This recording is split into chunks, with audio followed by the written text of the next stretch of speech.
Una giornata di studio qui alla Chiesa Madre a Palma di Montechiaro, un convegno dedicato a Giacomo Caputo, un pioniere nell'archeologia del Novecento. Ecco, chi è Giacomo Caputo e perché Sindaco ha voluto organizzare insieme all'Archeoclub questa iniziativa qui a Palma di Montechiaro? Direi finalmente il convegno a Giacomo Caputo. Questa città è in ritardo. Giacomo Caputo è uno dei più grandi archeologi e illustri studiosi del Novecento, non solo in terra di Sicilia o di Palma o italiana, ma anche in Grecia, in Libia e Libia. Si muove a ampio raggio ed è una figura di riferimento dell'archeologia storica del XX secolo. Eppure Palma, a cui aveva dato i natali nel 1901, non era mai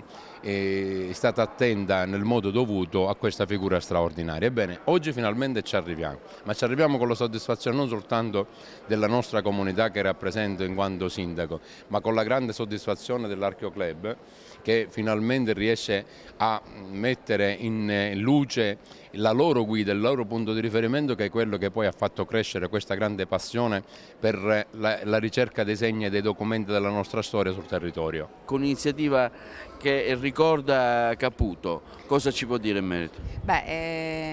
Diciamo che è un debito che Palma e la provincia di Agrigento pagano nei confronti di un grande archeologo del Novecento che ha segnato l'attività e la ricerca archeologica non solo per la sua attività, diciamo, siciliana, ma anche in Grecia, in Toscana, in Africa, quindi a tutto tondo in questa giornata si esamineranno i tanti aspetti di questa rilevantissima attività scientifica e anche istituzionale condotta da Giacomo Caputo, veramente un pioniere dell'archeologia del Novecento. E mi fa piacere anche poter ringraziare la presenza dei familiari che danno a questo, diciamo, evento anche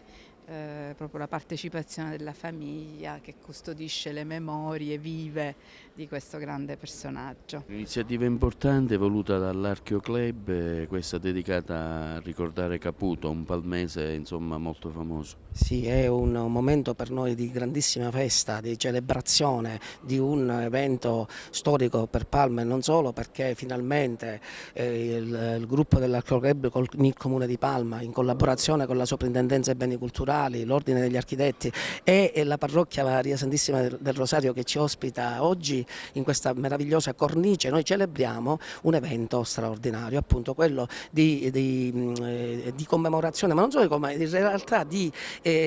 celebrazione del professore Giacomo Caputo, palmese, figlio di questa terra, che con la sua opera di indagine archeologica e storica ha lasciato un solco indelebile nell'archeologia mondiale, quindi per noi è motivo di soddisfazione per tutta la cittadinanza palmese.